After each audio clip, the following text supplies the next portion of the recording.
चलो सिस्टम का डेफिनेशन पढ़ो। एनीथिंग विच आर, फिर टाइप्स ऑफ सिस्टम आया। पहला ओपन सिस्टम, पढ़ो पहला point. Both matter and energy transfer takes place. फिर अगला पॉइंट, कॉपी पे ध्यान दो। अगला पॉइंट, कुछ एग्जांपल्स हैं, पढ़ो।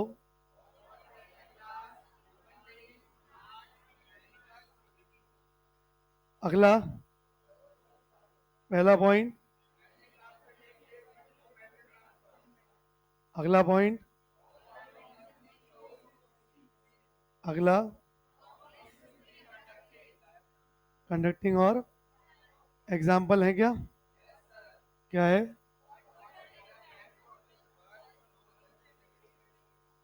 अगला पढ़ो। अगला पॉइंट, अगला एग्जाम्पल हैं कौन कौन से? फिर अगली हेडिंग पढ़ो। अगला पॉइंट, अगला बहादुर बोल पाता है ना? हालत आ रहे हैं अभी भी? चलो अगला बाउंड्री आ गया, पढ़ो डेफिनेशन।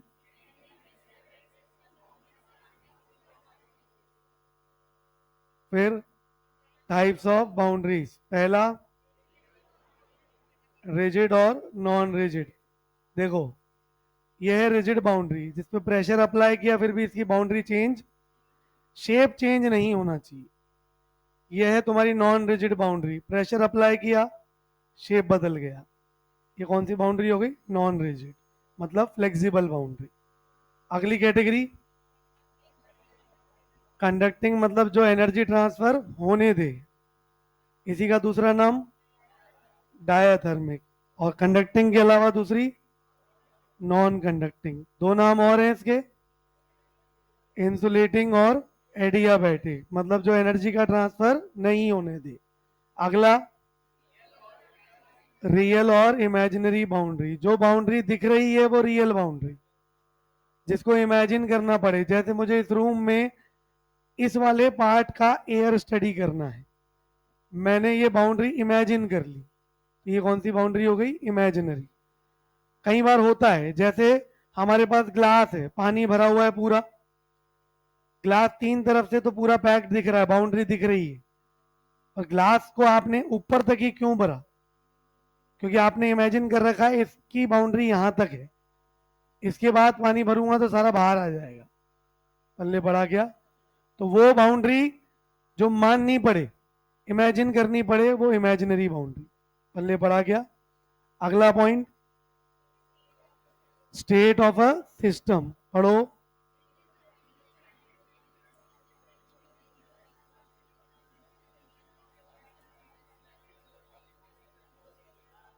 जिस कंडीशन पे वो एग्जिस्ट कर रहा है यूनिवर्स में, जैसे स्टूडेंट का स्टेट मतलब उसका रैंक, याद आया कुछ कुछ? क्लासरूम में एग्जिस्टेंस स्टूडेंट का डिसाइड कौन करता है? रैंक। अगला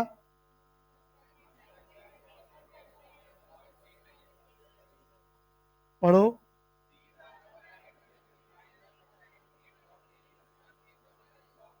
जो पैरामीटर स्टेट को डिफाइन करें उनको क्या बोलते हैं? थर्मोडाइनेमिक प्रॉपर्टीज, थर्मोडाइनेमिक फंक्शंस, या फिर स्टेट वेरिएबल। स्टेट वेरिएबल इसलिए क्योंकि अगर इनको वेरी करोगे तो स्टेट भी वेरी हो जाएगी। Is it clear? अगला, दे आर क्लासिफाइड इनटू, पहला डिपेंडेंसी ऑन पाथ, इसमें कौन कौन? फिर दूसरा डिपेंडेंसी ऑन अमाउंट, इसमें कौन कौन? कौन कौन? एक्सटेंसिव और इंटेंसिव। आगे थर्मोडाइनेमिक प्रोसेसेस, पढ़ो डेफिनेशन।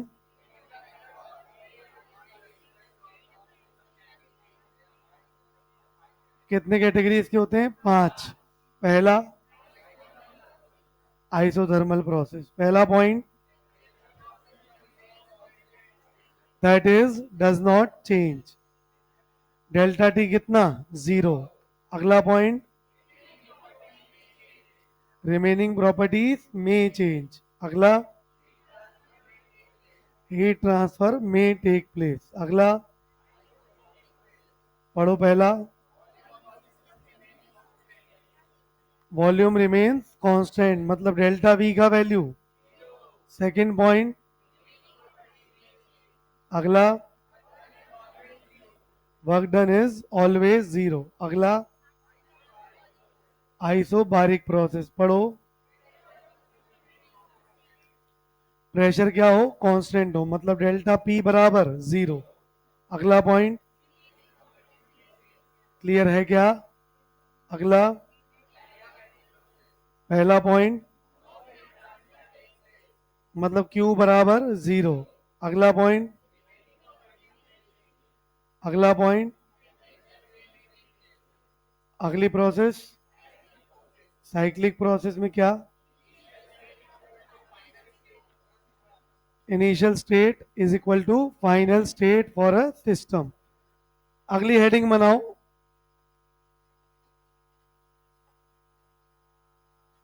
टाइप्स ऑफ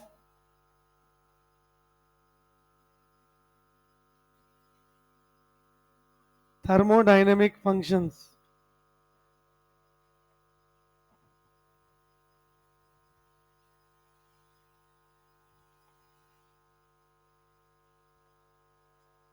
इसमें वही टाइप 1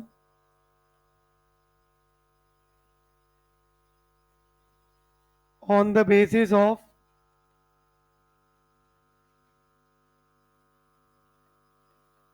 dependency on पाथ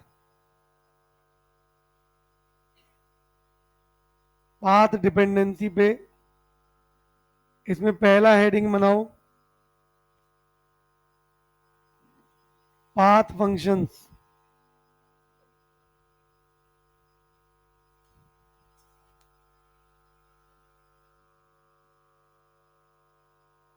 इसमें लिखो first point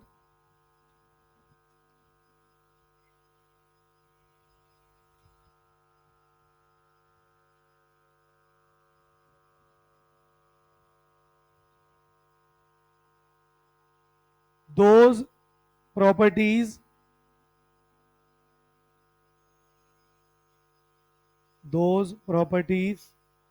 whose value depends on those properties whose value depends on initial state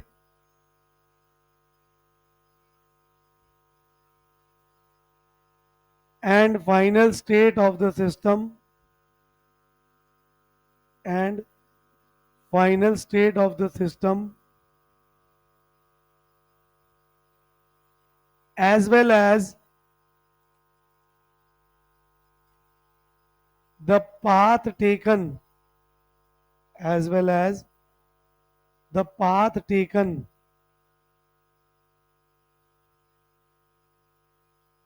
to change its value.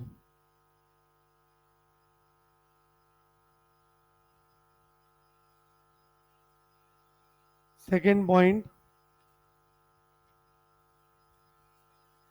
they are represented by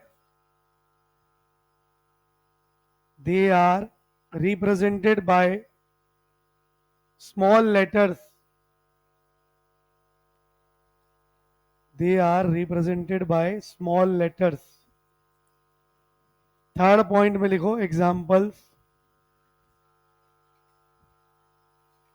पहला है heat transfer, small Q. दूसरा है work done, small W.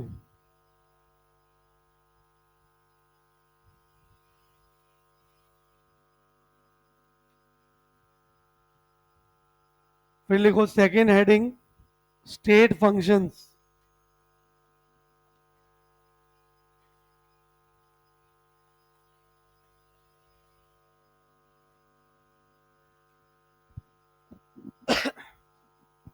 इसमें लिखो first point, those properties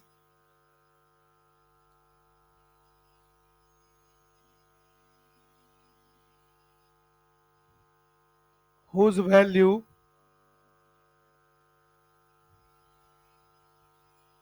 depends only on initial state and final state of the system. Initial state and final state of the system,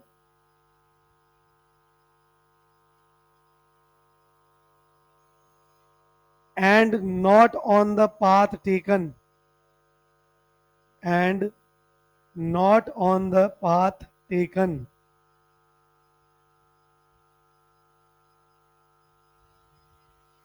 Second point, they are represented by capital letters. They are represented by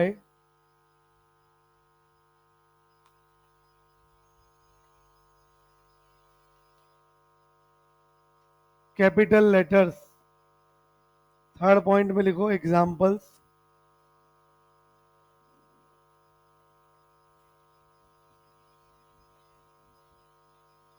इसमें 5 example हैं। पहला है Gibbs energy, दूसरा है internal energy, तीसरा है entropy,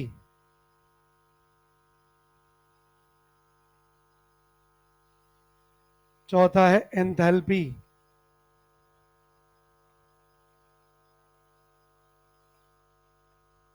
पांचवा है टेम्परेचर। इन 5 के साथ 2 और होते हैं, प्रेशर और वॉल्यूम। इनमें एटसेट्रा नहीं है, मतलब सिर्फ यही एग्जाम्पल्स हैं। Gibbs energy, internal energy, entropy, enthalpy, temperature, pressure, volume.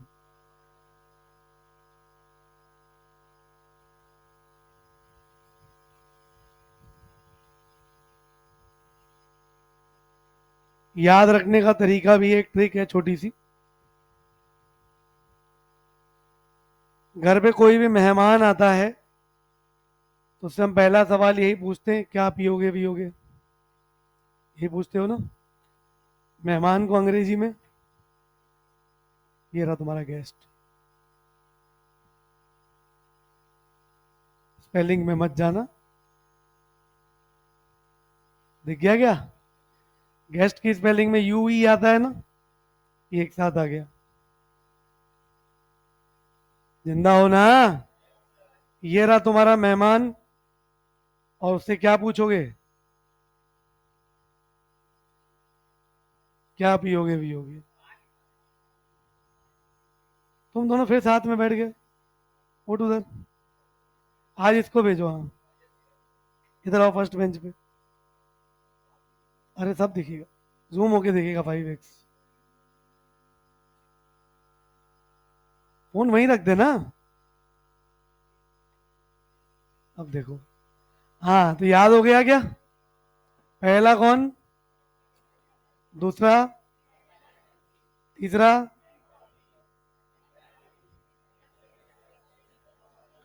Trick भाई ये गेस्ट पीवी, पल्ले बढ़ा। फिर सेकंड टाइप बनाओ, गेस्ट में एच कहां से आया? गेस्ट को पढ़ते क्या हो? गेस्ट को क्या पढ़ते हो? अच्छा, समझ गया?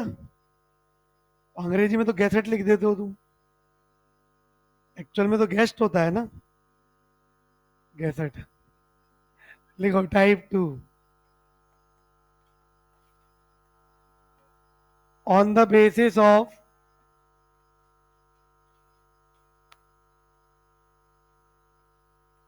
डिपेंडेंसी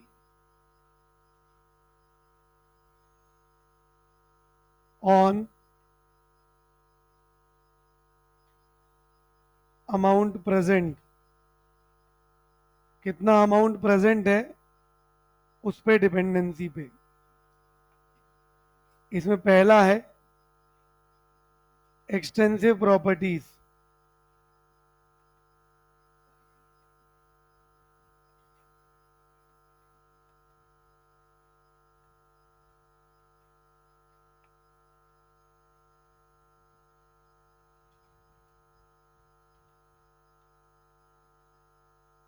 इसमें लिखो first point,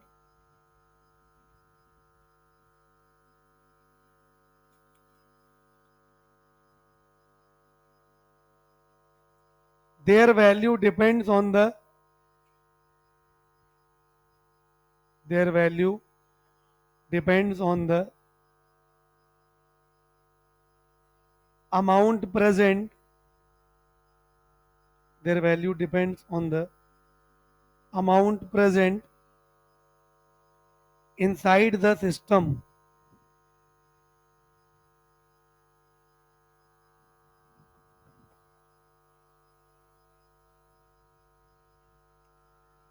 Second point, examples।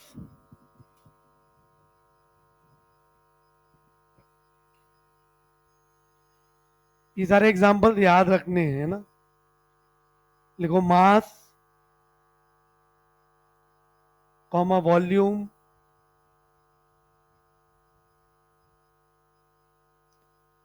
Comma number of moles,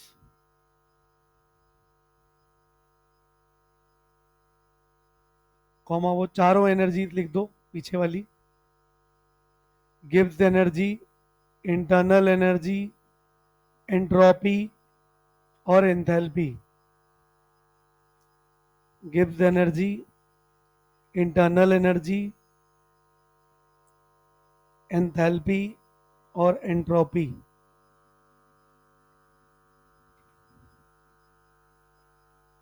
comma force, comma heat capacity,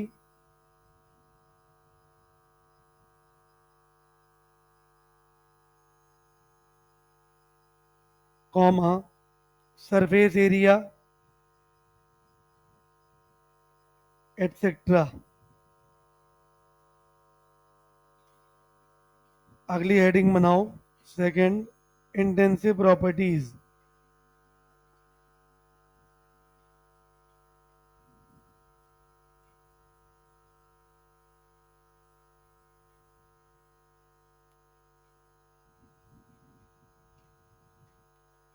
इसमें लिखो first point,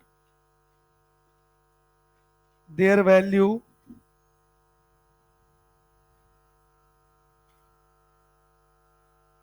does not depend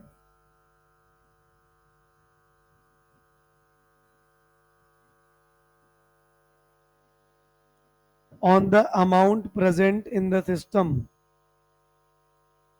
on the amount present in the system।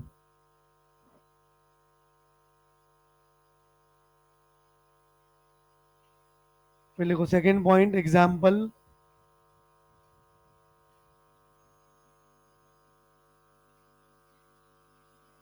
Molar volume,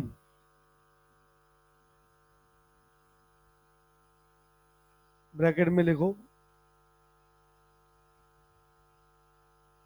molar volume होता है, लिखो volume of 1 mole at STP or NTP, at STP or NTP, comma density, comma gives energy per mole,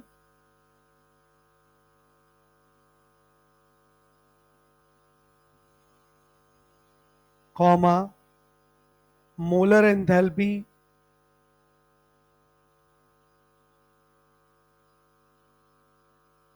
comma, specific heat capacity,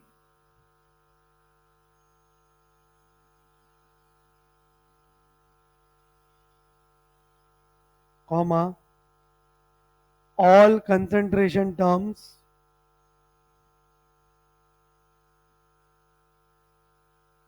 bracket में लिखो molarity capital M, comma molarity small M, etcetera, bracket close, boiling point, melting point,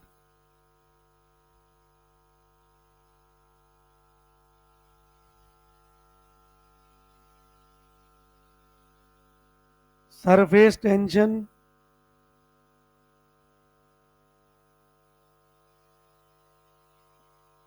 comma viscosity,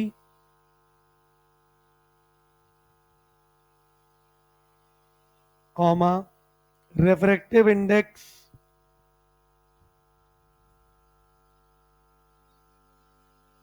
comma pressure, comma cell potential,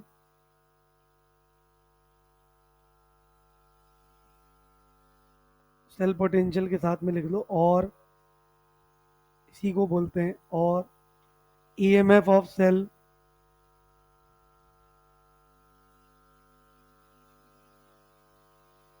bracket में symbol याद है इसका, E cell लिख लो, E cell, comma vapour pressure,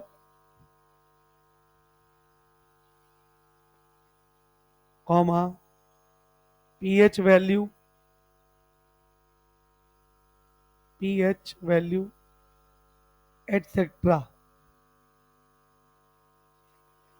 और भी हैं बट ये वो हैं जो एनसीईआरटी में कहीं ना कहीं इंट्रोड्यूस्ड हैं, इसलिए अपन को पढ़ने हैं।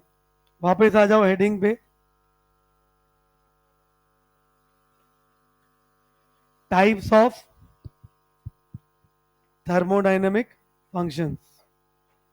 देखो सबसे पहली चीज तो स्टेटमेंट्स क्यों पढ़ने हैं, अगेन वही statement based questions, true false question, उनके लिए एग्जाम्पल कई बार आ चुके हैं पहले, काफी टाइम से नहीं आए हैं तो आगे आने के चांसेस फिर बन जाते हैं।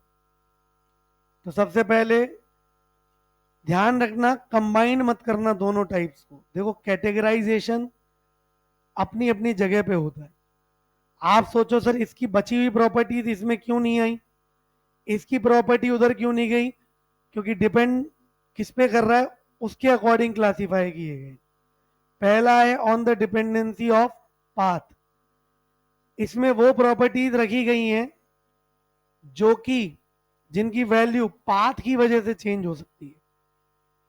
पाथ मतलब जो प्रोसेस अपन लोग अपना रहे हैं, पल्ले पड़ी क्या बात। जैसे सबसे पहला एग्जांपल है हीट। एक सिंपल पॉइंट ऑफ व्यू से समझोगे तो इजीली क्लियर होगा। फिजिक्स में तुमने दो चीजें पढ़ी हैं, डिस्टेंस और डिस्प्लेसमेंट, यस और नो। चाहे वो डिस्टेंस हो चाहे वो डिस्प्लेसमेंट हो, दोनों के दोनों इनिशियल और फाइनल पॉइंट पर तो डिपेंड करेंगे ही करेंगे। कंपैरिजन तो तभी करो पाओगे ना। अब आता है कि यार मुझे ना यहां से वहां जाना है, ये स्टार्टिंग पॉइंट है वो एंडिंग पॉइंट है। एक तरीका तो वही स्ट्रेट लाइन मोशन, जिसमें जो भी कवर हुआ उसको डिस्प्लेसमेंट बोल दिया तुमने। ये सिर्फ किस पे डिपेंड किया, इनिशियल और फाइनल स्टेट पे। जब चीजें सिर्फ और सिर्फ स्टेट पे डिपेंड कर रही हैं उनको बोलते हैं स्टेट फंक्शन। लेकिन मुझे जाना तो यहां से यही है, इसका मूड हुआ यार मैं वहां एक चक्कर लगा के वहां चला जाऊं। आशीष बोला कि सर मैं तो पहले नीचे जाऊंगा ग्राउंड फ्लोर पे, फिर वापस आऊंगा, फिर जाऊंगा वहां पे। दोनों केस में डिस्टेंस अलग अलग है या नहीं है? हाँ या नहीं? सिमिलरली इन्हीं को बोलते हैं पाथ फंक्शन, जो कि पाथ पे डिपेंड करेंगे। हीट, कोई भी प्रोसेस अगर लंबे रास्ते से करोगे तो उसमें ऑब्वियस ही बात है हीट ट्रांसफर भी क्या होगा, अलग अलग। पल्ले पड़ा गया। ध्यान रखना, हीट ट्रांसफर की बात हो रही है जो कि ऑन द वे हुआ। बाद में एक चीज पढ़ेंगे, हैस लॉ। हैस लॉ में हीट नहीं, वो एनर्जी की वैल्यूज चेक हो रही, वो स्टेट फंक्शन में वैसे भी डाल दी गई। पल्ले पड़ा गया। तो ऐसी प्रॉपर्टीज जो इनिशियल स्टेट, फाइनल स्टेट और पाथ तीनों पे डिपेंड करें तो वो पाथ फंक्शन। ऐसी प्रॉपर्टीज जो सिर्फ किस पे डिपेंड करे, इनिशियल और फाइनल स्टेट पे, नाम भी ऐसा ही पड़ेगा क्या, स्टेट फंक्शन। कोई पूछे स्टेट फंक्शन की वैल्यू किस पे डिपेंड करेगी, बस इनिशियल और फाइनल स्टेट। पाथ फंक्शंस को रिप्रेजेंट करते हैं स्मॉल लेटर्स से, इसलिए हीट ट्रांसफर को किससे रिप्रेजेंट किया, स्मॉल क्यू। वर्क डन को किससे रिप्लेस किया, स्मॉल डब्ल्यू से। वर्क के केस में भी समझ लो, एक यूं गया, एक ग्राउंड फ्लोर से आके वापस गया। ऑब्वियस ही बात है वर्क डन ज्यादा कहां हुआ, जिसने लंबा रास्ता अपनाया। पल्ले पड़ा गया। ये सिर्फ एक आइडिया दिया गया प्रॉपर्टीज के बारे में। तो सिर्फ हीट और वर्क याद रखने हैं किसमें, पाथ फंक्शन में। हीट खुद में कुछ नहीं होता है, हीट ट्रांसफर एक वर्ड होता है। दूसरा, वर्क डन, ये दोनों टर्म्स किस पे कैटेगराइज हुई हैं, पाथ फंक्शंस में। स्टेट फंक्शन में चले तो कौन कौन सी हुई, गेस्ट पीवी। जी फॉर गिव्स एनर्जी, ई याद रखो या यू याद रखो, याद दोनों ही रखने। किसको रिप्रेजेंट करते हैं, इंटरनल एनर्जी। तीसरा एंट्रोपी, चौथा एंथैल्पी, पांचवा टेम्परेचर, छठा और सातवां वॉल्यूम। ये किसके एग्जांपल्स हैं, स्टेट फंक्शंस। अब आते हैं हम लोग अगली कैटेगराइजेशन पे, अमाउंट पे डिपेंडेंसी है या नहीं। अब अमाउंट कौन सा, सिस्टम का अमाउंट, मतलब अमाउंट चेंज करते हैं उनकी वैल्यू बदल जानी चाहिए। तो सबसे पहला सबसे कॉमन एग्जांपल मास। मैं कोई भी चीज अगर डबल ले लूं तो उसका मास भी क्या हो गया, डबल। अमाउंट मतलब अंदर के कंटेंट पे डिपेंडेंट है, अंदर का कंटेंट कितना है। वॉल्यूम, कंटेंट ज्यादा है तो जगह भी ज्यादा घेरेगा। पल्ले पड़ा क्या। Number of moles, number of moles किसको रिप्रेजेंट करते हैं, नंबर ऑफ पार्टिकल को। और तुमने कंटेंट ही डबल कर दिया तो पार्टिकल्स भी तो डबल हो गए ना, यस और नो। जितनी भी एनर्जीज हैं उनकी वैल्यू भी अमाउंट पे डिपेंड करेगी। क्यों, सिंपल सी बात है, एक लकड़ी का टुकड़ा जलाया और दो जलाए, ज्यादा सर्दियों में आग किस में मिलेगी, दो में। तो जितने भी एनर्जी टर्म्स हैं, gives energy, internal energy, entropy और एंथैल्पी, पल्ले पड़ा गया। चारों की चारों कैसी होंगी, एक्सटेंसिव प्रॉपर्टीज। किस पे डिपेंडेंट, अमाउंट पे डिपेंडेंट। और क्या example, heat capacity. Heat capacity आगे पढ़ाऊंगा। हीट कैपेसिटी होती है किसी सब्सटेंस की, जैसे तुमने भगोने में पानी गर्म किया, क्या कभी ऐसा देखा कि गैस जलाया और हाथों हाथ पानी गर्म हो गया, पहले भगोना गर्म होता है, फिर वो जो बर्तन होता है, वेसल होता है, वही तो उस पानी को एनर्जी ट्रांसफर करता जा रहा है।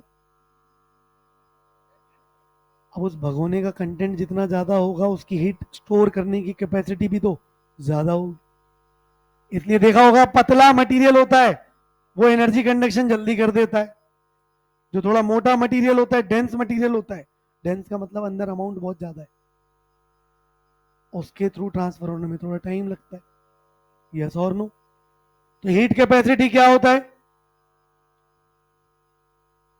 जो किस पे डिपेंड कर रहा है, अमाउंट पे। अगला example, surface, surface area amount पे डिपेंड करेगा। क्यों? अमाउंट बढ़ा दिया, उसका सरफेस एरिया भी बढ़ जाएगा। यस और नो? अगला, कौन? फोर्स। किसी का अमाउंट ज्यादा है तो उससे फोर्स भी ज्यादा लगेगा कि नहीं? अरे बोलो, ये कौन सी प्रॉपर्टीज हैं? Extensive properties. यस और नो? इंटेंसिव प्रॉपर्टीज अभी थोड़ी देर होल्ड करो, कुछ कैरेक्टरिस्टिक्स पढ़नी है, उसके बाद मैक्सिमम प्रॉपर्टीज क्लियर हो जाएंगी। पहले हेडिंग डालो, characteristics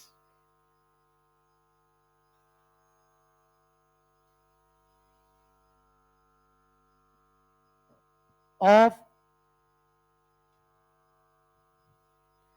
extensive and intensive properties. Characteristics of extensive and intensive properties.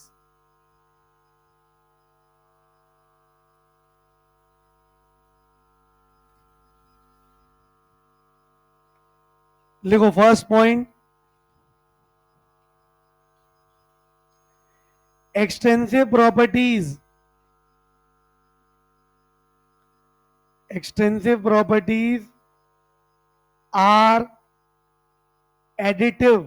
Board पे लिखा हुआ है, extensive properties are additive in nature,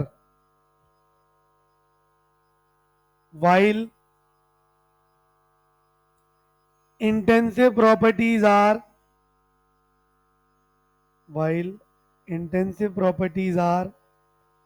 non-additive in nature.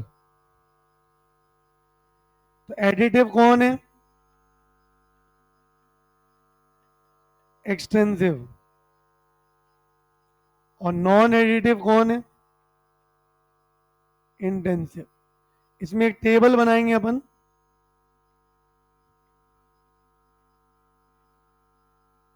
Vessel number 1,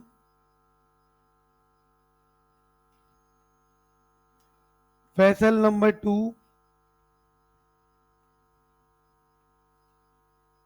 vessel number 3। Vessel number 3 है 1+2, दोनों वेसल्स को जोड़ दिया, पल्ले पड़ा।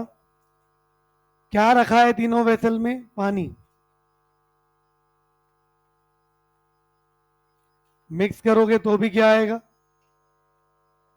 पानी।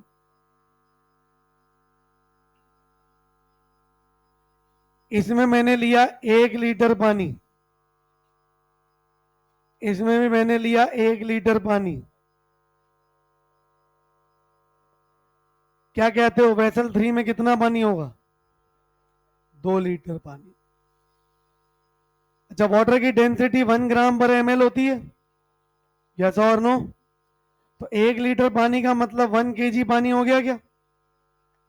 ये 1 kg, ये 1 kg, इधर कितना? मास 2 kg आएगा कि 1 kg? 2 kg। ऐसे ही मोल्स निकाले थे इनके, याद करो।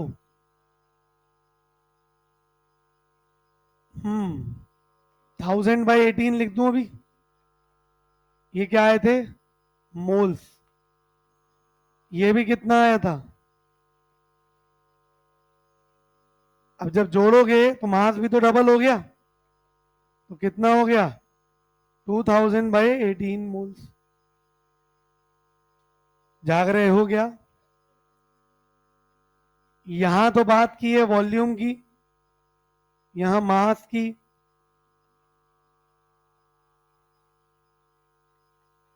या नंबर ऑफ मोल्स की। क्या आप देख पा रहे हो? जब दोनों वेसल्स को ऐड किया तो प्रॉपर्टीज भी ऐड हो गई, ये कहलाता है एडिटिव नेचर। जब दो चीजों को मिक्स कर दो सेम टाइप की तो उनकी वैल्यूज भी जुड़ जाती हैं। लेकिन अगर यही बात करूं बॉइलिंग पॉइंट की, यही बात करूं मैं मोलारिटी की, यही बात करूं मैं डेंसिटी की, क्या इस वाटर का बॉइलिंग पॉइंट 100 डिग्री सेल्सियस था? अरे बोलो। इसका भी 100 डिग्री सेल्सियस। क्या जोड़ते ही ये 200 डिग्री होता है क्या? बॉइलिंग पॉइंट अभी भी क्या रहेगा? 100 डिग्री सेल्सियस। ये जब लिक्विड सॉल्यूशन चैप्टर पढ़ेंगे अपन, तब क्लियर होगा बॉइलिंग पॉइंट ना चेंज होने का कारण क्या होता है, क्योंकि it is related to vapour pressure. फिर ऐसे ही मोलारिटी। मोलारिटी क्या था? Number of moles upon volume. ये आया था, याद करो, 1000/18 मोलर। ये भी 1000/18 मोलर। वहां पे लिखवाया था अमाउंट पे डिपेंड नहीं करता, क्योंकि 2000/18 को फिर किससे डिवाइड करना पड़ेगा? 2 से। ये वापस कितना आ जाएगा? 1000/18 मोलर। इस वाले वाटर का डेंसिटी 1 ग्राम/ml था।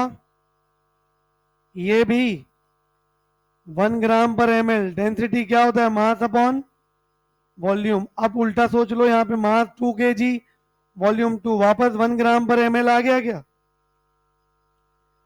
इन तीनों में ढंग से देखोगे ऐड नहीं कर पाए, इसलिए इनको बोलते हैं इंटेंसिव प्रॉपर्टीज को नॉन एडिटिव इन नेचर। जबकि इन तीनों में ऐड कर पाए, इसलिए कौन सा नेचर शो हुआ? Additive nature.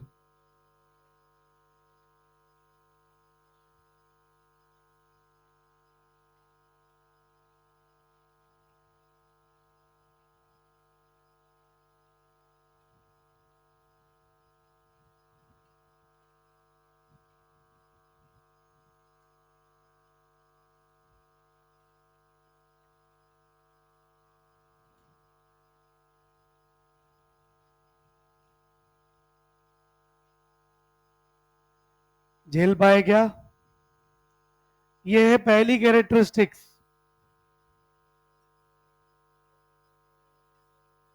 एक्सटेंसिव प्रॉपर्टीज का नेचर होता है एडिटिव, जोड़ा जा सकता है। और इंटेंसिव प्रॉपर्टीज का नेचर नॉन एडिटिव, मतलब जोड़ा नहीं जा सकता। फिर आता है दूसरी।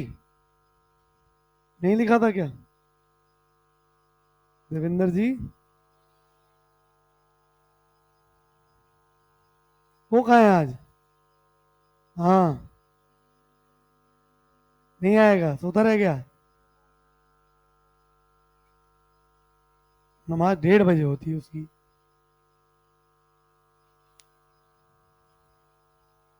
मुझे नहीं पढ़नी क्या नमाज आज? ये सो गई बैठे बैठे। अब जागिए। जाग गए ना? हाँ भी बोल रही है, मतलब सो गई थी। चलो लिख लिया। चलो अगला लिखो, second characteristics.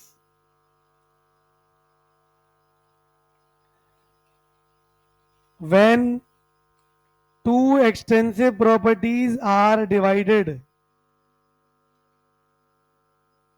when two extensive properties are divided mathematically,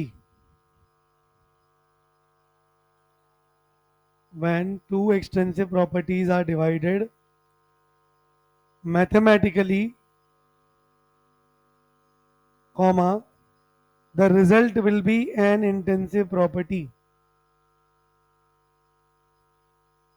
The result will be an intensive property.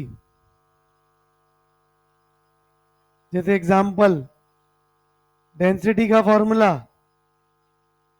Mass upon volume. मास कैसा? एक्सटेंसिव। वॉल्यूम कैसा?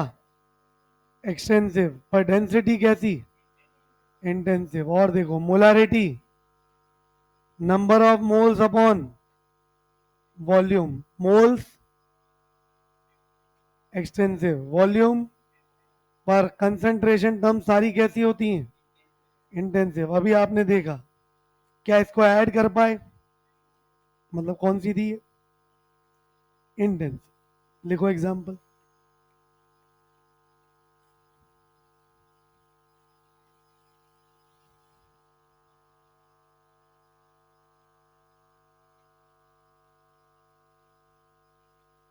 बेंचेस बहुत खाली हैं अभी भी, मौका नहीं चुकते हो तुम दोनों भी।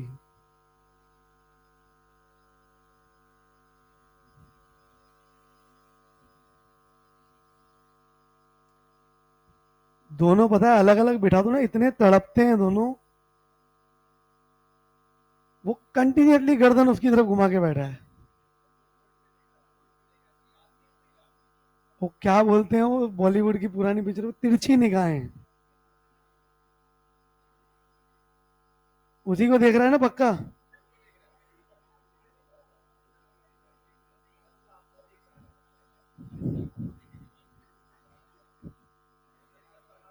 देख रहे हो ना, अभी फिर चालू हो गए दोनों।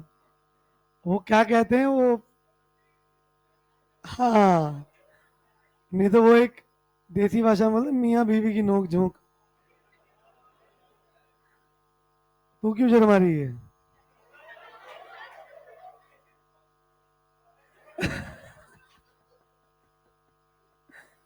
वो देखो बीमार आत्मा फिर भी बोले जा रहा है। पहलवान,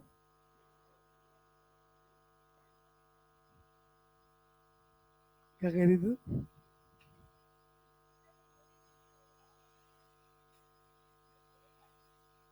वो तो पहलवान बोला था। पहलवान तबीयत ठीक नहीं है ना तेरी? अब ठीक हुई लग रही है। और तूने क्या बोला था? यही पूछा था कि किसने बोला, कि क्या बोला?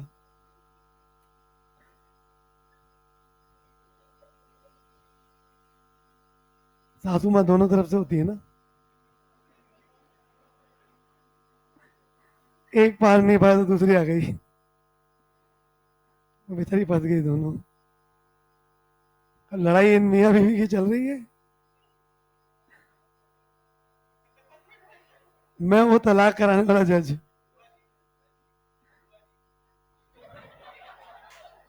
बुआ जी नहीं बोलते, फिर फूफा जी बोलते हैं यार।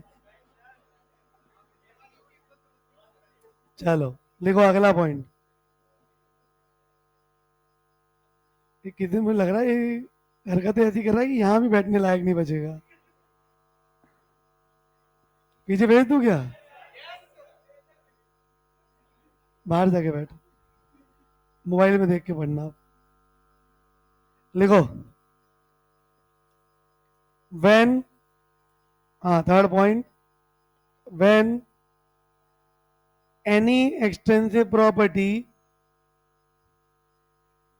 is defined, when any extensive property is defined per unit amount, per unit amount, then the result will be an intensive property. The result will be an intensive property.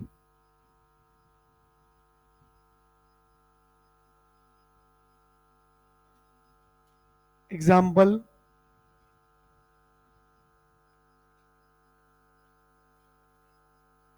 जैसे है मोलर वॉल्यूम। मोलर वॉल्यूम होता है volume per unit mole. एक तरीके से third property is the reflection of second property. Volume कैसी होती है? एक्सटेंसिव प्रॉपर्टी, हाँ या नहीं? मोल कैसा? Extensive property. डिवीजन कैसा आएगा? Intensive property. Molar volume generally define की जाती है एसटीपी एनटीपी पर, और एसटीपी एनटीपी पर एक मोल गैस का वॉल्यूम होता है 22.4 लीटर। अब ये डिपेंड ही नहीं कर रहा अमाउंट पे, तो per unit amount, mole is an amount, बोलो, पर यूनिट अमाउंट डिफाइन करोगे किसी एक्सटेंसिव प्रॉपर्टी को, तो जो निकल के आती है वो कैसी होती है? Intensive property. जैसे डेंसिटी, डेंसिटी को पढ़ते क्या थे? Mass per unit volume, per unit volume. और डेंसिटी कैसी प्रॉपर्टी है? Intensive property. पल्ले पर आ गया। और कौन सी होती है? Specific heat capacity. Specific heat capacity होती है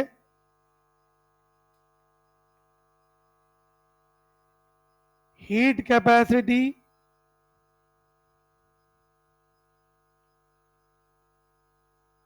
पर यूनिट मास 1 kg के लिए डिफाइंड होती है। फिजिक्स में एक फॉर्मूला पढ़ा था तुमने, थोड़ा बहुत याद हो तो, ms डेल्टा टी कैलोरीमेट्री में, उसमें s जो होता है वो यही होता है, एटसेट्रा। अब इसी में थर्ड पॉइंट में कुछ कीवर्ड्स हैं जिससे पता चल जाता है कि ये यूनिट अमाउंट के लिए डिफाइंड है। पहला कीवर्ड होता है मोलर। मोलर का मतलब होता है 1 मोल के लिए डिफाइन करना। जैसे मोलर मास, 1 मोल का मास। इसलिए मोलर मास कभी भी CO2 का पूछता है तो सीधे मुंह से जवाब निकलता है 44। कैल्शियम कार्बोनेट पूछता है तो 100। कभी ये नहीं पूछा जाता कितना लिया, पल्ले पड़ा क्या। ऐसे मोलर वॉल्यूम 22.4 लीटर डिफाइंड है, उसमें किस गैस का कितना अमाउंट लिया फर्क नहीं पड़ता। तो पहला कीवर्ड तो होता है मोलर। फिर आता है स्पेसिफिक, ये भी एक कीवर्ड है। स्पेसिफिक जो होता है वो जनरली यूनिट मास के लिए होता है।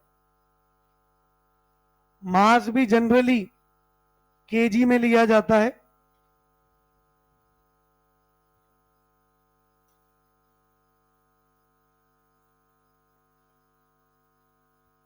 ये 2 मेन कीवर्ड्स हैं, बाकी आगे आएंगे देखेंगे अपन।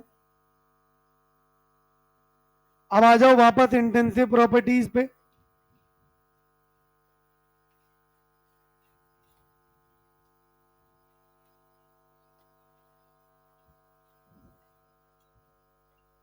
इंटेंसिव प्रॉपर्टी की डेफिनेशन पढ़ो।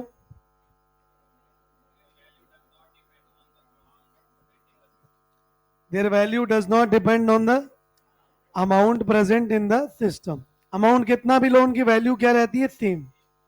अगला एग्जाम्पल, अब 1 बाय 1 चलेंगे। पहला एग्जाम्पल देखो, मैक्सिमम एग्जाम्पल कहते हैं कि ऑप्शंस में देख के आप एनालाइज कर सकते हो अब ये प्रॉपर्टी समझने के बाद। जैसे मोलर वॉल्यूम, मोलर कीवर्ड आ गया क्या, पर यूनिट अमाउंट डिफाइन किया, पर यूनिट अमाउंट डिफाइंड होते ही प्रॉपर्टी कैसी हो जाती है, इंटेंसिव। अगला डेंसिटी, डेंसिटी क्या होता है, मास अपॉन दो एक्सटेंसिव प्रॉपर्टी का रेशियो, ये भी कैसा होता है, इंटेंसिव।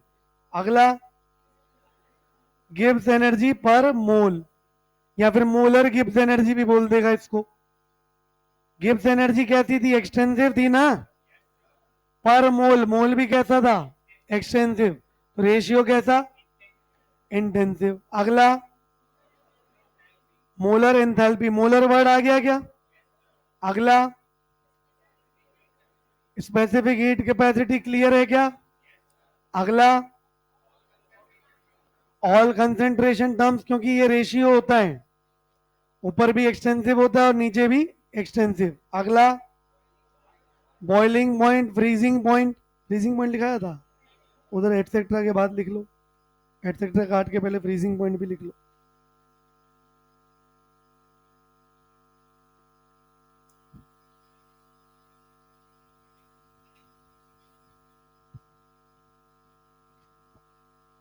बॉइलिंग और फ्रीजिंग ये डिपेंड करते हैं वेपर प्रेशर पे, और वेपर प्रेशर खुद भी क्या है, नीचे देखो कैसी प्रॉपर्टी है, इंटेंसिव। क्योंकि वेपर प्रेशर डिपेंड करता है इंटरमोलिकुलर इंटरेक्शंस पे, तो वो भी अमाउंट पे डिपेंड नहीं करता। तो वेपर प्रेशर डिपेंड नहीं करता तो बॉइलिंग पॉइंट, फ्रीजिंग पॉइंट भी डिपेंड नहीं करते। ये सब आएंगे लिक्विड सोल्यूशन चैप्टर में, डिटेल में पढ़ेंगे इनको अपन आगे। अगला example boiling point, melting point. अगला ये सब फिजिक्स के हैं, जब वहां पढ़ाए जाएंगे तब समझ में आ जाएंगे। अगला विस्कोसिटी। अगला प्रेशर, प्रेशर का formula force per unit area होता है। फोर्स कैसा होता है? एक्सटेंसिव। एरिया भी कैसा होता है? एक्सटेंसिव। पल्ले पड़ा गया। एरिया लिखा है एक्सटेंसिव में? हाँ एरिया लिखा है ना। हाँ सरफेस एरिया मतलब भाई लिखा है ना। अगला, सेल पोटेंशियल और ईएमएफ ऑफ सेल, इसको इलेक्ट्रोकेमिस्ट्री में पढ़ेंगे कि किस किस पे नेचर डिपेंड करता है इनका। अगला, वेपर प्रेशर अभी बताया इंटरमोलिकुलर इंटरेक्शंस पे डिपेंडेंट होता है, अमाउंट पे डिपेंडेंट नहीं होता। अगला, पीएच वैल्यू याद करो, कंसंट्रेशन पे डिपेंडेंट था, और कंसंट्रेशन कैसी टर्म होती है? इंटेंसिव, इसलिए पीएच भी कैसा है? इंटेंसिव। ध्यान रखना, दिमाग में एक डाउट आएगा पीएच को लेकर कि सर अमाउंट चेंज होते ही वैल्यू भी तो चेंज हो रही है।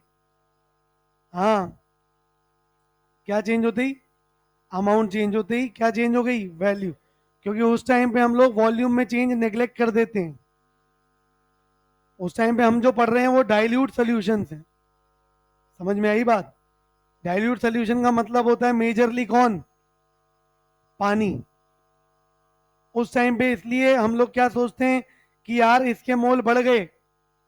किसके मोल बढ़ गए? H प्लस या फिर OH माइनस के, तो पीएच तो चेंज हो गया, लेकिन उस टाइम हमने नेग्लेक्ट कर दिया, उस टाइम वॉल्यूम भी चेंज हुआ है। Is it clear? अब इसको समझने का तरीका सिंपल है। PH of pure water at 25 degree हमेशा क्या बोलोगे? 7 बोलते हो ना। PH of pure water at 90 degree Celsius 6। इसका रीजन क्या है? वो एक पर्टिकुलर टेम्परेचर की बात करेगा। अगर अमाउंट चेंज होगा तो उनके H प्लस और आयन और H माइनस आयन चेंज होंगे, पर साथ ही वॉल्यूम भी चेंज होगा, इसलिए नेट इफेक्ट बहुत नेग्लिजिबल आता है। Is it clear? तो ज्यादा ना सोच के इसको ऐसे लिंक करो, पीएच का फॉर्मूला।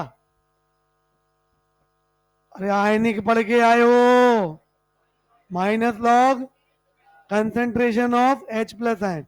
कंसेंट्रेशन मतलब मोलारिटी था, मोलारिटी कैसी टर्म? इंटेंसिव, इसलिए पीएच भी कैसा टर्म? इंटेंसिव। कनेक्ट करने का तरीका, याद करने के तरीके क्या हो गए? मैक्सिमम तो समझ में आ गए। बीच में 4-5 टर्म्स फिजिक्स की आई हैं, कौन कौन सी बताओ? सरफेस टेंशन, विस्कोसिटी, पढ़ो बे, रेफ्रेक्टिव इंडेक्स और प्रेशर और ईएमएफ। आया क्या? ये सारी टर्म्स किस में चली जाएंगी? इंटेंसिव। Is it clear? अब आते हैं न्यूमेरिकल वाले पार्ट पे। अब धीरे धीरे थ्योरी खत्म होती जाएगी, थोड़ा थोड़ा न्यूमेरिकल स्टार्ट होगा।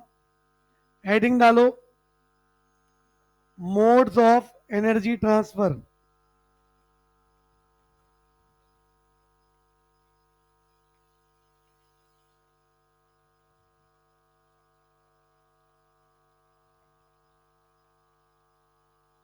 Modes of energy transfer.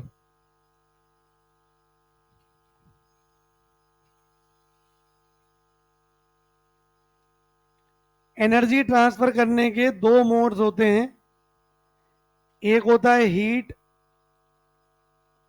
और दूसरा होता है वर्क। जो बचपन से हम सुनते आ रहे हैं कि heat is a form of energy, work is a form of energy, ये गलत स्टेटमेंट है।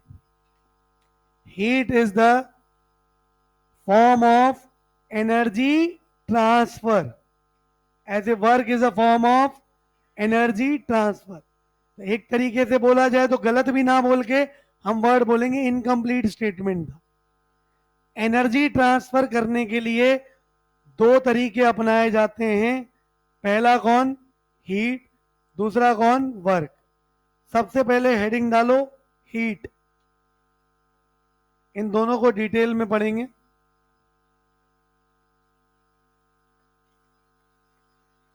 अब हीट खुद में एक क्वांटिटी नहीं होती, इसलिए उसको हीट ट्रांसफर बोला जाता है।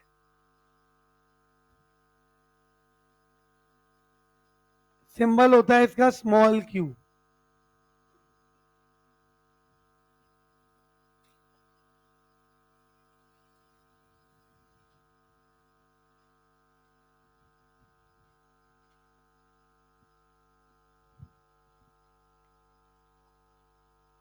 इसमें लिखो first point,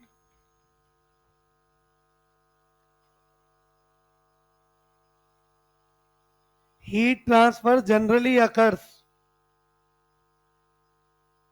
heat transfer generally occurs due to temperature difference.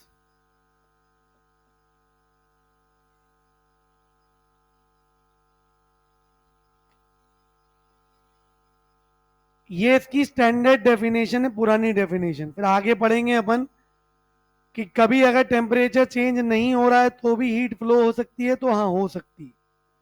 इसलिए वर्ड क्या लिखा है, जनरली। पढ़ो क्या है पहला स्टेटमेंट, पल्ले पढ़ा क्या। सेकंड पॉइंट बनाओ, सबसे इंपॉर्टेंट, स्टार मार्क कर लेना double, IUPAC sign convention.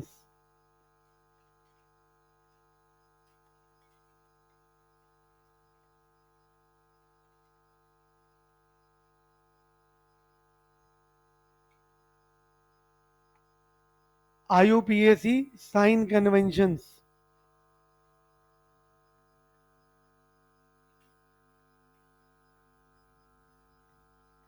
Heat released और इवॉल्व्ड और taken out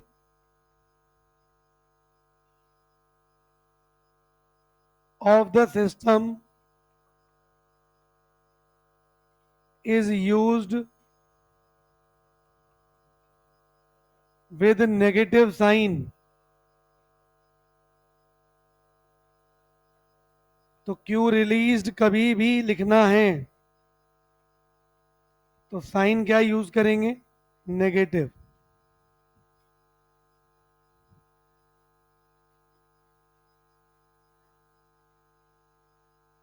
रिलीज मतलब हीट बाहर जा रही है। हीट कुछ नहीं होता है, एक्चुअल में बाहर कौन गई, energy in the form of heat. Energy बाहर गई मतलब सिस्टम की एनर्जी क्या हो गई, कम। मतलब क्या हो गया, लॉस। और बचपन से लॉस कौन से साइन से रिप्रेजेंट किया है, नेगेटिव साइन। पल्ले पड़ा क्या। अगला पॉइंट सेकंड, हीट एब्जॉर्ब्ड और टेकन बाय द सिस्टम। ध्यान रखना मैंने टेकन वर्ड यूज किया है, taken out of the system, taken by the system. कई बार इसी को घुमा देगा, heat given by the system.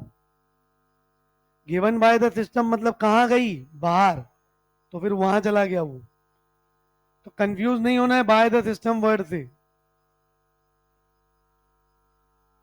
Heat absorbed और taken by the system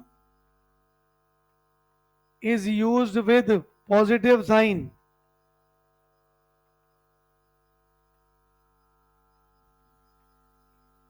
Q absorbed positive sign के साथ लिया जाता है।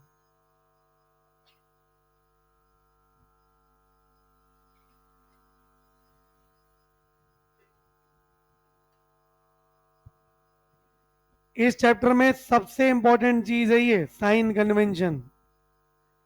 इसी के साथ साथ जो एक और इंपॉर्टेंट चीज है, कुछ यूनिट कन्वर्जन हैं। 3 यूनिट कन्वर्जन हमें पता होने चाहिए जो रेगुलरली सवाल को टफ बना सकते हैं। इसके सवाल बहुत आसान है, एक्सेप्ट अगर ये साइन और यूनिट में फंसा दे दो। आई बात समझ में। तो हमें हैबिट बना के रखनी है कि साइन चेक करना जरूरी है, साथ में यूनिट चेक करना जरूरी है। तो अगली हेडिंग बनाओ, यूनिट कन्वर्जन्स।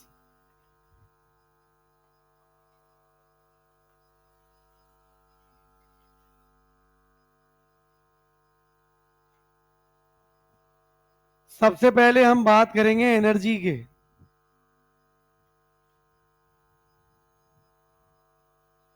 एनर्जी के यूनिट कन्वर्जन हमें पता होना चाहिए। पहला 1 लीटर एटीएम, ये होता है 101.3 जूल्स। इसको पढ़ा जाता है लीटर एटमॉस्फियर, शॉर्ट में लीटर एटीएम भी पढ़ लेते हैं कई बार। अब एग्जैक्ट वैल्यू तो 101.3 जूल्स है, बट नियरली इसको 101 जूल के आसपास अपन ले लेते हैं फॉर कैलकुलेशन पर्पस। लेकिन अप्रोक्सीमेशन ध्यान रखना कब लोगे, जब ऑप्शंस पास पास हैं कि दूर दूर, दूर दूर में। अगला 1 कैलोरी, ये होता है 4.184 joule, which is nearly taken as 4.2 joules. इसको पढ़ा जाता है कैलोरी।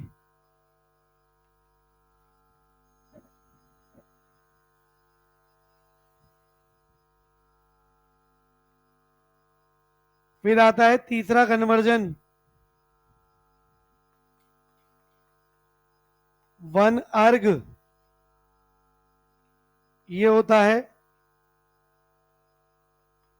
10⁻⁻7 जूल्स।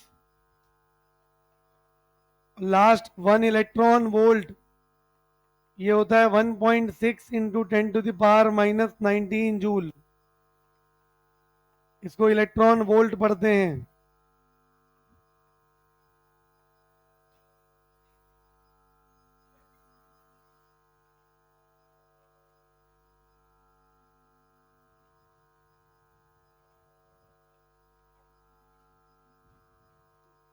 कहाँ भागा ये, टीप लिया।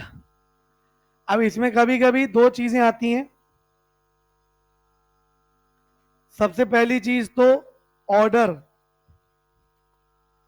इनमें से जो सबसे बड़ी यूनिट है कौन सी दिख रही है, लीटर एटीएम। उससे छोटा है कैलोरी, उससे छोटा है 1 जूल, उससे छोटा है 1 अर्ग, और सबसे छोटा कौन है, 1 इलेक्ट्रॉन वोल्ट। ये ऑर्डर है। इसमें ध्यान रखना है यूनिट कंपेयर तभी होती है जब वैल्यू सेम हो। लिखो, ये एम्स में आया हुआ क्वेश्चन है, बहुत पहले आया था।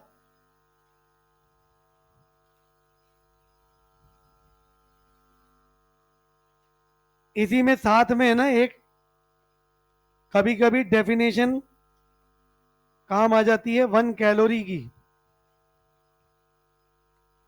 1 कैलोरी को डिफाइन किया हुआ है,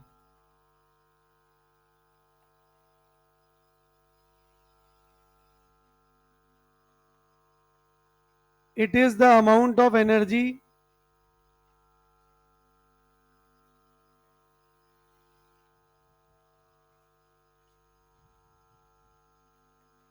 that is required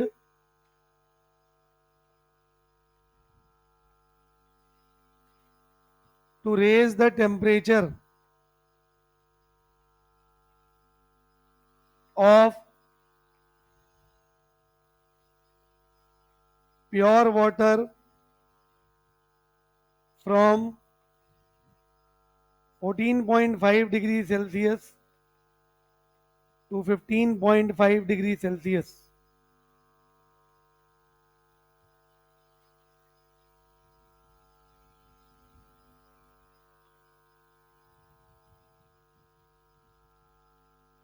ये इसकी स्टैंडर्ड डेफिनेशन है।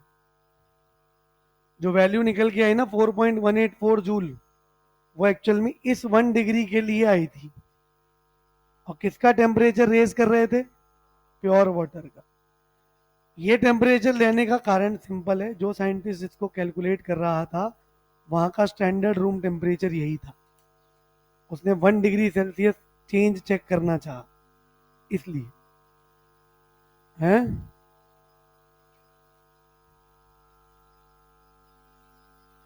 तुम जाओगे नहीं ना, ऐसा कहा। पढ़ लो भाई, पढ़ लो। अगला लिखो, वॉल्यूम।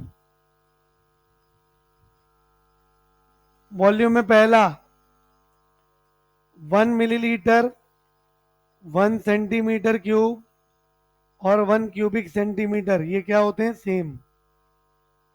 यह सेंटीमीटर क्यूब, इसको क्या पढ़ते हैं? Cubic centimetre. इसी वजह से 1 लीटर में जो बचपन से 1000 ml तो होते ही थे, अब 1000 सेंटीमीटर क्यूब भी होते हैं और 1000 क्यूबिक सेंटीमीटर भी होते हैं। वॉल्यूम का कोई पूछे ऐसा ही यूनिट क्या होता है, तो वो मीटर क्यूब होता है। 1 मीटर क्यूब होता है 1000 लीटर। फिर एक चीज आती है डेसीमीटर क्यूब। 1 डेसीमीटर क्यूब और 1 लीटर बराबर होते हैं।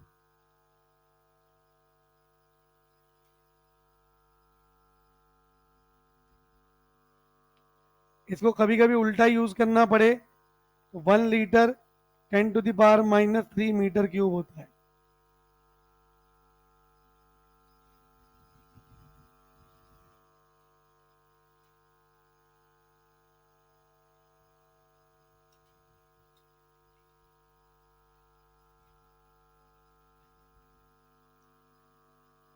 यह है वॉल्यूम का यूनिट कन्वर्जन। टिप लिया क्या?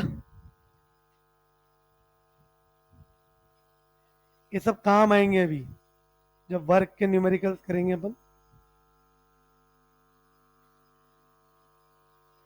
जाग रहे हो ना? क्या कौन से गहरे चिंतन में हो निकेत? तुम लोग तो कहना चाह रहा बोर हो गया तू आज। तुम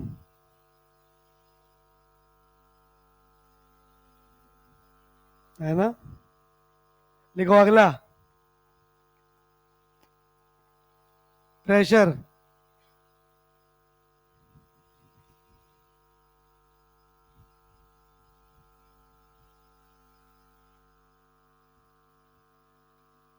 प्रेशर में जो मोस्ट कॉमन यूनिट है वो है 1 atm, एटमॉस्फियर।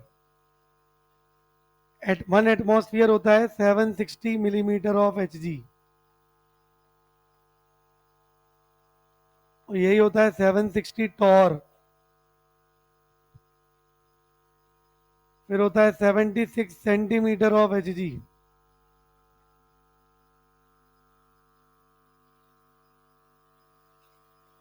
फिर होता है 1.01325 इंटू 10⁵ पास्कल। 1.01325 इंटू 10⁵ न्यूटन पर मीटर स्क्वायर। कभी कभी बार भी काम आएगा, तो 1 बार होता है 10⁵ पास्कल। 10⁵ न्यूटन पर मीटर स्क्वायर। प्रेशर का ऐसा ही यूनिट न्यूटन पर मीटर स्क्वायर होता है या फिर पास्कल होता है। जल्दीबाजी में बच्चों को याद रहता है एटीएम, क्योंकि आगे कुछ कुछ ऐसा ही यूनिट्स के क्वेश्चन आएंगे। इसी से एक रिलेशन और निकल के आ जाता है कि 1 atm इज इक्वल टू 1.01325 बार। तो बताओ एटीएम बड़ा कि बार? बताओ। एटीएम हमेशा ही बड़ा है। बाहर में जाने के लिए एटीएम से पैसे निकालने ही पड़ेंगे। तो एटीएम इज ग्रेटर देन है। यूपीआई का जमाना है ना। यूपीआई भी एक तरीके से आप चलता पड़ता है ATM, any time machine, any time money. अच्छा क्या कहते हो, यूपीआई आने के बाद खर्चे कम हुए कि बढ़ गए? बढ़ गए ना पक्का? अच्छा ये ब्लिंकिट ज़ेप्टो आने के बाद मिनिमम ऑर्डर फुलफिल करने के चक्कर में 50 रुपए का ऑर्डर एक्स्ट्रा हो जाता है। अब जब 50 का एक हो ही जाता है तो लगता है चलो फ्री डिलीवरी हो ही गई तो एक और चीज मंगा लेते हैं। कल एक सर मिले यहीं के, तो बात चल रही थी। अब उनका घर क्या है, डी मार्ट के बगल में है। डी मार्ट दादाबाड़ी में नहीं है, आर के पुरम में है। हाँ, दादाबाड़ी में वी मार्ट है। रंगबाड़ी भी नहीं है वो। ज्ञान नहीं फेंकना होता है हर पॉइंट पे।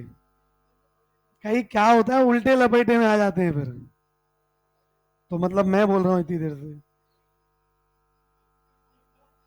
आशीष, क्या नाम है इसका, आदित्य। बेटा कभी कभी कंट्रोल करना सीखो, नहीं तो भारी पड़ जाएगा वो।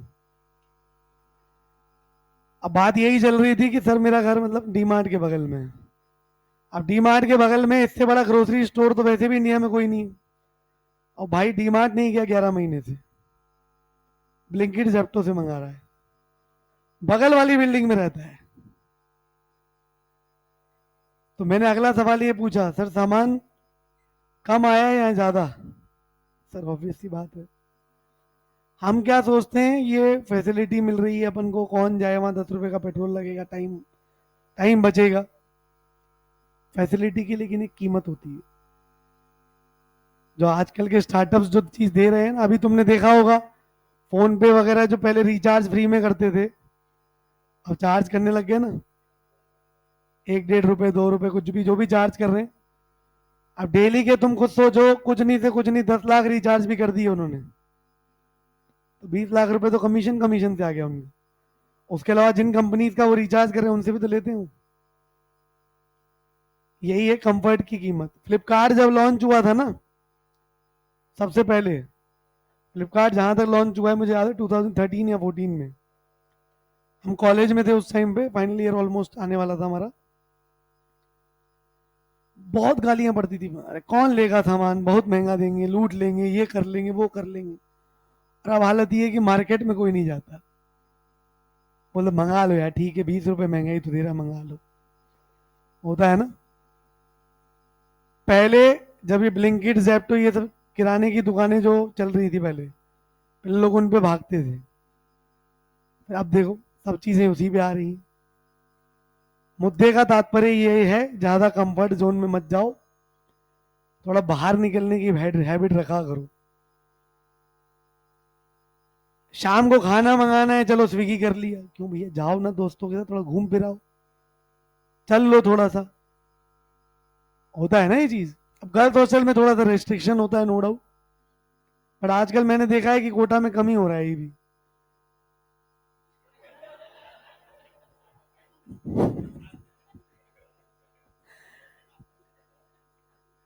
ये जो जवाब आया, ये जवाब आने के दो वजह हो सकते हैं। एक तो तुम्हारी नजरें वहीं होती हैं, दूसरा तुम ही वहीं होते हो। कुछ गड़बड़ तो नहीं है ना देवेंद्र जी। अच्छा वैसा कुछ भी नहीं था। तो मैं हॉस्टल की बात कर रहा हूँ बेटा, पीजी भी होते हैं, फ्लैट्स भी होते हैं। हॉस्टल की बात करें, कितने लोग हॉस्टल्स में रहते हो गर्ल्स में। अरे तुम पढ़ो भाई, ये मुझे लड़के टेंशन में डालेंगे आज। एक वो कंफ्यूज है, अभी ये कंफ्यूज हो गया। लिखो अगला हेडिंग, वर्क डन।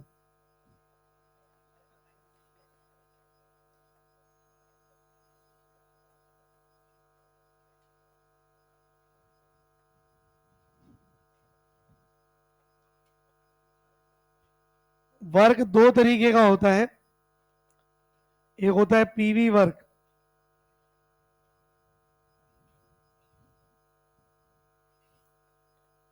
एक होता है non PV work.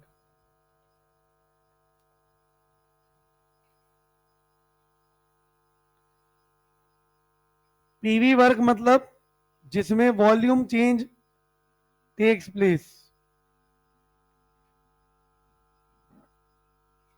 Volume change takes place, इसमें बोलते हैं no volume change.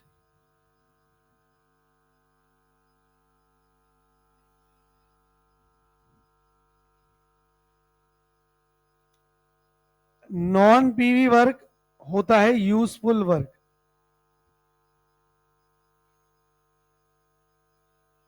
PV work होता है नॉन यूजफुल वर्क। तो ध्यान रखना है।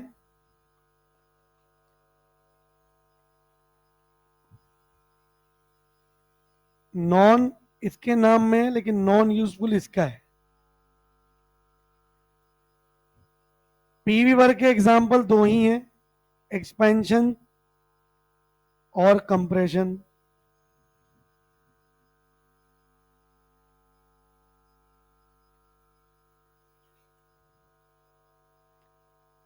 इसमें बहुत सारे पॉसिबल हैं, जैसे इलेक्ट्रिक वर्क,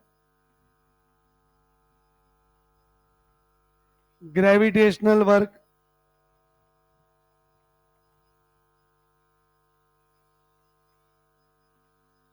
एटसेट्रा।